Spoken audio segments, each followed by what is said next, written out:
సాధారణంగా అయోడిన్ను ఈ లామినారియా అనే సముద్ర శైవలం నుంచి సేకరించి దానిని ఉప్పులో కలపడం ద్వారా అయోడైజ్డ్ ఉప్పు వస్తుంది. అంటే ఏ శైవలం నుంచి తయారు చేశారు దాన్ని? లామినారియా అనే సముద్ర శైవలం నుంచి ఈ అయోడిన్ను సేకరించడం జరుగుతుంది. నెక్స్ట్, వీటిని ఫ్లయింగ్ గ్రాస్ ల్యాండ్స్ లేదా డయాటమ్స్ అని అంటారు. శైవలాలను డయాటమ్స్ లేదా ఫ్లయింగ్ గ్రాస్ ల్యాండ్స్ అని అంటారు. Flying grass lands. సముద్రంలో ఎగిరే గడ్డి దిబ్బలను డయాటమ్స్ అని అంటారు.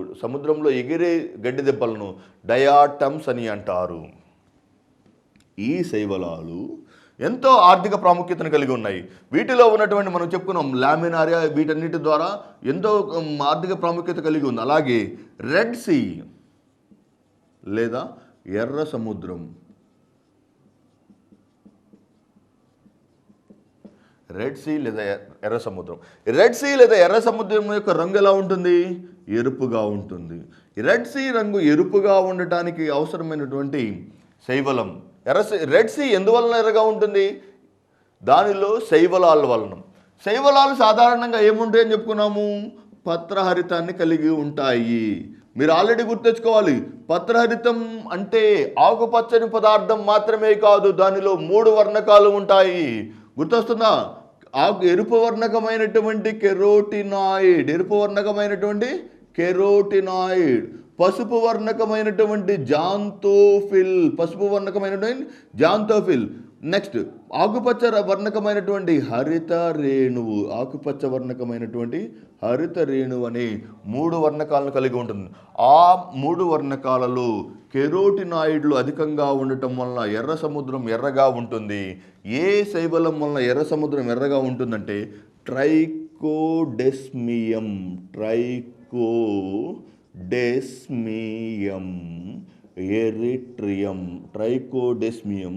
ఎరిట్రియం అనే సముద్ర శైవలం వలన సముద్ర శైవలం ఉండటం వలన ఎర్ర సముద్రం ఎర్రగా కనిపిస్తుంది. Red sea is red because of algae known as Trichodesmium erythraeum. అలాగే ఏకకణ శైవలం క్లామిడోమోనాస్ అనే శిలీంధ్రం. ఏకకణ శైవలం క్లామిడోమోనాస్. ఇది ఒకే ఒక కణాన్ని కలిగినటువంటి శైవలం. ఇది శైవలాలకు సంబంధించినటువంటి సమాచారం. శైవలాలు స్వయం పోషక జీవులు. వీటిలో స్వయం పోషకత్వం మరియు సహజీవనం ఉంటుంది. సహజీవనం గురించి లైకలు చెప్పుకున్నాం. నెక్స్ట్, శిలీంధ్రాలు సాధారణంగా పరపోషకాలు. హెటెరోట్రాఫ్స్ లేదా పరపోషకాలు మరియు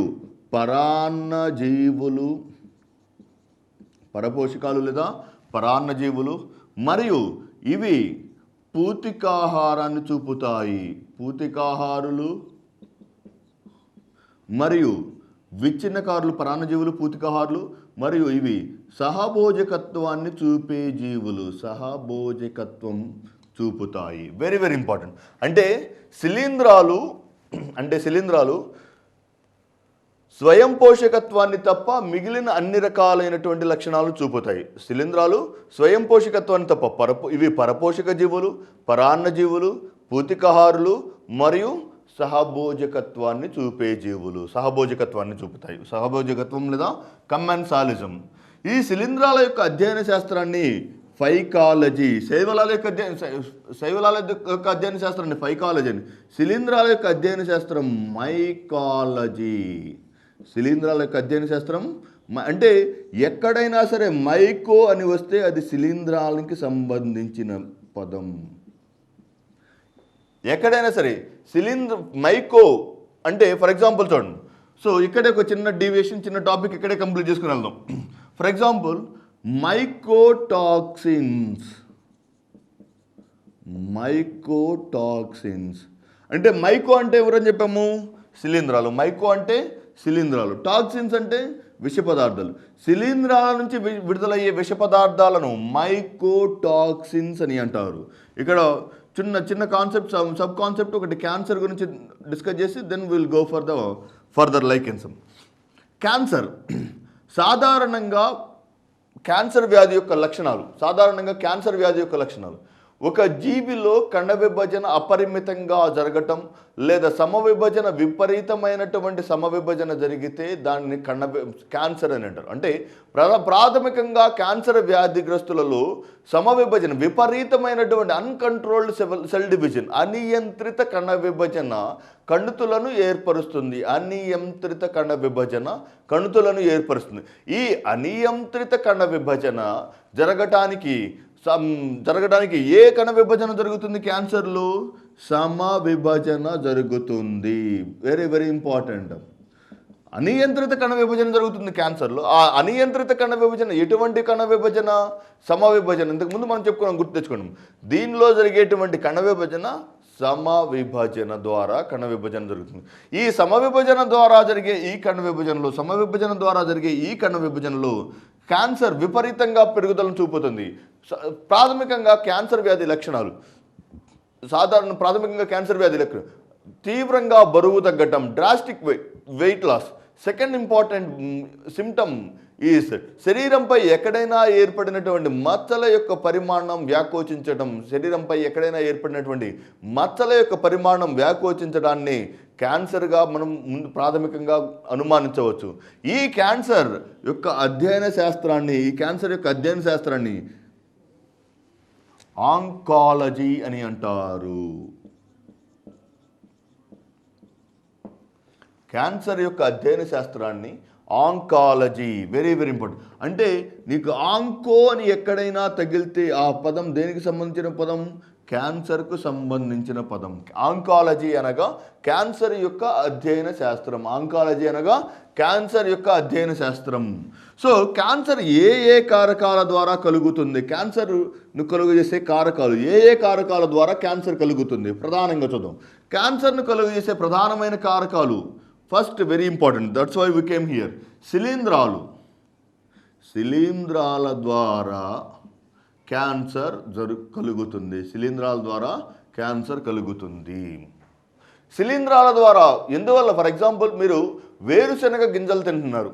మీరు వేరుశనగ పప్పు కానీ పల్లీలు కానీ లేదా తినేటప్పుడు మీకు వచ్చి మీ చేతికి తగిలినటువంటి పుచ్చిపోయినటువంటి వేరుశనగ గింజను ఇలా నలిపినప్పుడు లోపల బూడిద రంగు పదార్థంలో ఏదైనా పొడి కనపడితే వెంటనే ఆ వేరుశనగ గింజను పక్కన పడండి. ఏ విష పదార్థం ఉన్నట్టు దాంట్లో? శిలీంధ్రాలు. అంటే భూమి నుంచి వచ్చేటువంటి ఏ ఆహార పదార్థంలోనైనా శిలీంధ్రాల యొక్క ప్రభావం కనిపిస్తుంది భూమి నుంచి. ఫర్ ఎగ్జాంపుల్, బంగాళదుంప చూశారనుకోండి, బంగాళదుంపలో ఉన్నటువంటి ఆకుపచ్చని పదార్థం కానీ లేకపోతే వేరుశనగలో ఉన్నటువంటి బూడిద రంగు పదార్థం కానీ ఇవి శిలీంధ్రాల ద్వారా ఏర్పడినటువంటి విష పదార్థాలు. ఫర్ ఎగ్జాంపుల్, వేరుశనగలో ఉన్నటువంటి విష పదార్థం అఫ్లోటాక్సిన్. ఇది క్యాన్సర్ను కలుగజేసే విష పదార్థం, కలుగజేస్తుంది. ఫర్ ఎగ్జాంపుల్, ఇది ఎక్కడ ఉంటుంది? అఫ్లోటాక్సిన్ ఎక్కడి నుంచి వస్తుంది? వేరుశనగ నుంచి కనిపిస్తుంది. ఈ అఫ్లోటాక్సిన్ విడుదల చేసే శిలీంధ్రం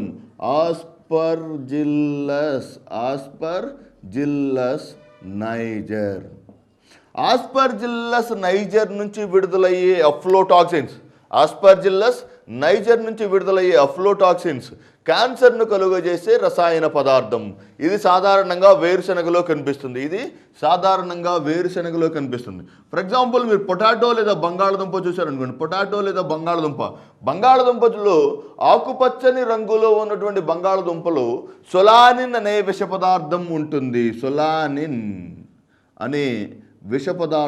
ఉంటుంది. సొలానిన్ వెరీ వెరీ ఇంపార్టెంట్. క్యాన్సర్ను వేరుశనగలో ఉన్నటువంటి అఫ్లోటాక్సిన్ ద్వారా జరగవచ్చు, లేకపోతే బంగాళదుంపలో ఉన్నటువంటి సొలానిన్ ద్వారా క్యాన్సర్ రావచ్చు. ఈ రెండు ఎవరి ద్వారా వచ్చినటువంటి విష పదార్థాలు? శిలీంధ్రాల ద్వారా వస్తున్నాయి. అంటే క్యాన్సర్ ఈ క్రింది కారకాలలో ఎవరి ద్వారా సంక్రమిస్తుంది? ఫస్ట్ శిలీంధ్రాల ద్వారా అయితే తప్పకుండా సంక్రమిస్తుంది. Next virus. క్యాన్సర్ వైరస్ ద్వారా సంక్రమిస్తుందా, సంక్రమించదా? సంక్రమిస్తుంది. మీరు చూస్తే గర్భాశయ ముఖద్వార క్యాన్సర్, గర్భాశయ ముఖద్వార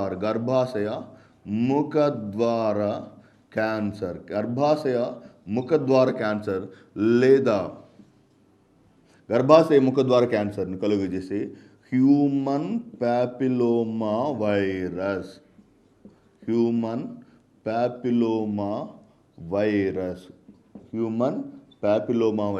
గర్భాశయ ముఖద్వార క్యాన్సర్ లేదా సర్వైకల్ క్యాన్సర్. గర్భాశయ ముఖద్వార, స్త్రీ యొక్క గర్భాశయ ముఖద్వారంలో కనిపించేటువంటి క్యాన్సర్ అయినటువంటి గర్భాశయ ముఖద్వార క్యాన్సర్ను కలుగజేసే వైరస్ హ్యూమన్ ప్యాపిలోమా వైరస్. అంటే క్యాన్సర్ వైరస్ ద్వారా సంక్రమిస్తున్నట్టే కదా. క్యాన్సర్ వైరస్ ద్వారా సంక్రమిస్తుంది, శిలీంధ్రాల ద్వారా సంక్రమిస్తుందని నిరూపించాం.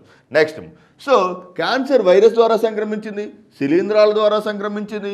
మూడవ అతి ముఖ్యమైనటువంటి కారకమైనటువంటి రసాయనాల ద్వారా కూడా సంక్రమిస్తుంది. సో ధూమపానం చేసినప్పుడు మానవ శరీరంలోకి ప్రవేశించేటువంటి విష పదార్థమైనటువంటి కార్సినోజన్స్, నికోటిన్ అనే కార్సినోజన్ లేదా కార్సినోజన్, క్యాన్సర్ను కలుగు చేసే రసాయన పదార్థాలను కార్సినోజన్స్ అని అంటారు.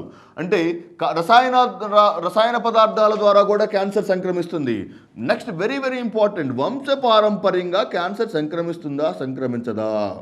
వెరీ వెరీ ఇంపార్టెంట్ అమ్మా. ఈ మధ్యకాలంలో ఎగ్జామినేషన్లో ఎక్కువసార్లు అడుగుతున్నాడు, ఈ క్రింది కారకాల్లో ఏ కారకాల ద్వారా క్యాన్సర్ సంక్రమించదు? శిలీంధ్రాల ద్వారా సంక్రమిస్తుంది, వైరస్ ద్వారా సంక్రమిస్తుంది, రసాయనాల ద్వారా సంక్రమిస్తుంది, వంశపారంపర్యంగా కూడా క్యాన్సర్ సంక్రమిస్తుంది. వంశపారంపర్యంగా ఎలా సంక్రమిస్తుంది? మీరు గుర్తుండే ఉంటుంది, ఏంజెలినా జోలీ సంఘటనలో మీరు గమనించి చూస్తే ఏంజెలినా జోలీ వాళ్ళ అమ్మమ్మకి క్యాన్సర్,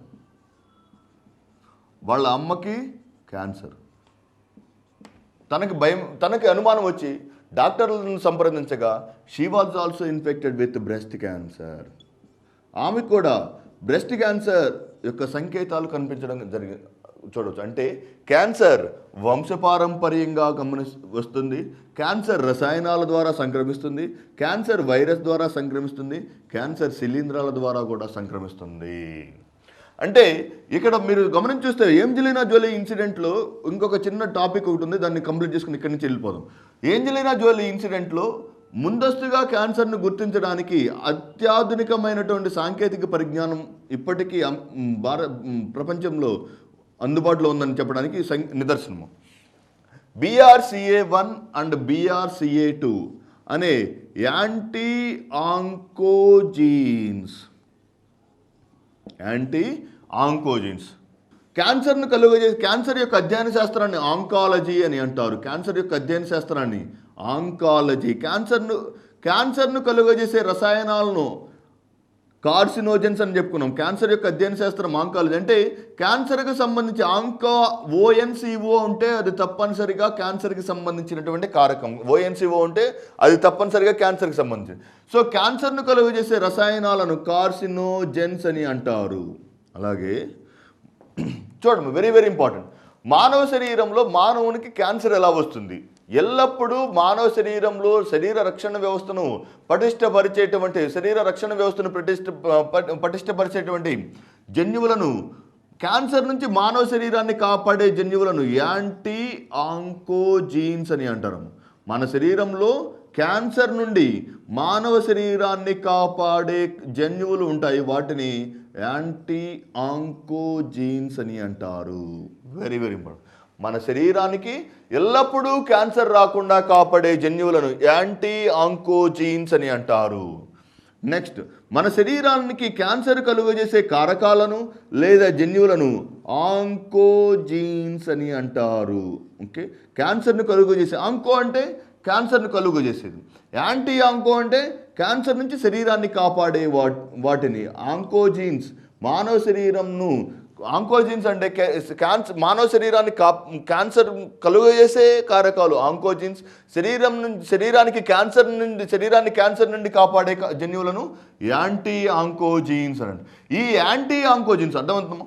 క్యాన్సర్ యొక్క అధ్యయన శాస్త్రాన్ని ఆంకాలజీ అని, క్యాన్సర్ను కలుగజేసే రసాయనాలను కార్సినోజెన్స్ అని, క్యాన్సర్ను కలుగజేసే జన్యువులను ఆంకోజీన్స్ అని, క్యాన్సర్ నుండి మానవ శరీరాన్ని కాపాడే జన్యువులను యాంటీ ఆంకోజీన్స్ అని అంటారు. ఇక్కడ చూడండి, వెరీ వెరీ ఇంపార్టెంట్. ఈ రెండు జన్యువులలో ఉత్పరివర్తనాల వలన క్యాన్సర్ సంక్రమిస్తుంది. ఆంకోజీన్స్ ఎల్లప్పుడూ మానవునికి క్యాన్సర్ కలుగజేయడానికి ప్రయత్నిస్తూ ఉంటాయి. అయితే యాంటీ ఆంకోజీన్స్ మానవునికి క్యాన్సర్ రాకుండా కాపాడుతూ ఉంటాయి. క్యాన్సర్ రాకుండా ఎప్పుడైతే యాంటీ ఆంకోజీన్స్లలో ఉత్పరివర్తనాలు సంక్రమిస్తాయో, ఎప్పుడైతే యాంటీ ఆంకోజన్యువులలో ఉత్పరివర్తనాలు జరుగుతాయో, అప్పుడు మానవునికి క్యాన్సర్